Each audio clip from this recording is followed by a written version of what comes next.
హైదరాబాద్లోని సరస్వతి పరిషత్ భవన్లో తెలంగాణ ధూపదీప నైవేద్య అర్చక సంక్షేమ సంఘ ఘనంగా ఆవిర్భవించింది.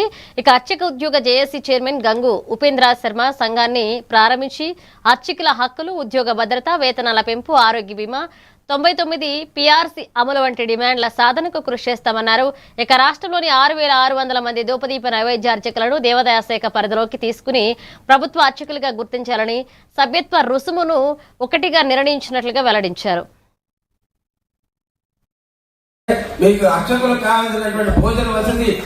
ఈరోజు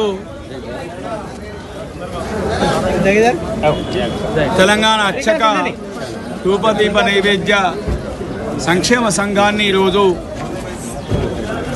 తెలంగాణ రాష్ట్రంలో ఉన్నటువంటి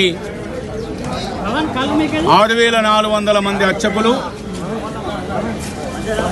తమ సంక్షేమం గురించి ఈరోజు రాష్ట్ర వ్యాప్తంగా వివిధ జిల్లాల నుంచి తరలి వచ్చి వారు ఏర్పాటు చేసుకోవడం జరిగింది. అదేవిధంగా వాళ్ళందరూ కూడా 99 పీఆర్సీ ఇప్పించాలనే ప్రయత్నాలు జరుగుతున్నాయి.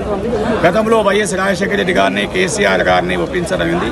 ఇప్పుడు కూడా త్వరలోనే రేవంత్ రెడ్డి గారిని ఒప్పించి వీళ్ళందరూ కూడా న్యాయం చేసే విధంగా ఈ సంక్షేమ సంఘం ప్రయత్నం చేస్తుందని చెప్పేసి మీ ద్వారా రాష్ట్రంలో ఉన్న తెలంగాణ రాష్ట్రంలో ఉన్నటువంటి 6600 మంది అర్చకులకు తెలియజేస్తాం. ఈరోజు తెలంగాణ ధూపదీప నైవేద్య అర్చక సంక్షేమ సంఘం అనే పేరుతోటి కొత్త సంఘాన్ని ఆవిష్కరించుకోవడం జరిగింది.